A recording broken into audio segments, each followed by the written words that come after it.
മത്തായിയുടെ സുവിശേഷം 7-ാം അധ്യായം 13-ാം വാക്യം.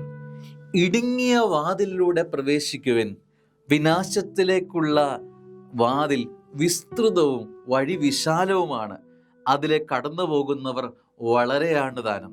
എന്നാൽ ജീവനിലേക്ക് നയിക്കുന്ന വാതിൽ ഇടുങ്ങിയതും വഴി വീതി കുറഞ്ഞതുമാണ്, അത് കണ്ടെത്തുന്നവരോ ചുരുക്കം. സ്നേഹമുള്ളവരെ, വിശാലമായ വഴികളാണ് നമുക്കിഷ്ടം, അല്ലേ? ഇടുങ്ങിയ വഴിയിലൂടെ യാത്ര ചെയ്യുന്നത് അല്പം ബുദ്ധിമുട്ടുള്ള സംഗതിയാണ്. പക്ഷേ ആ വിശാലമായ വഴി നമ്മളെ കൊണ്ടെത്തിക്കുന്നത് നാശത്തിലേക്കാണെങ്കിലോ? അപ്പോൾ ഇടുങ്ങിയ വാതിലല്ലേ സുന്ദരം? വചനം നൽകുന്നത് എത്ര സുന്ദരമായൊരു കാഴ്ചയാണ്. നമ്മുടെ ജീവിതത്തിൻ്റെ വഴികൾ അല്പം ചെറുതായിപ്പോയി എന്നത് അതൊരിക്കലും നമ്മുടെ അനുഗ്രഹത്തെ കുറച്ച് കാണില്ല. വഴി ശ്രദ്ധയോടെ യാത്ര ചെയ്യാൻ അത് നമ്മളെ സഹായിക്കുമെന്നതാണ്. ഇടുങ്ങിയ വാതിലിലൂടെ പ്രവേശിക്കുവിൻ എന്ന വചനം ഓർമ്മിപ്പിക്കുന്നതിൻ്റെ അർത്ഥം ഇതാണ്.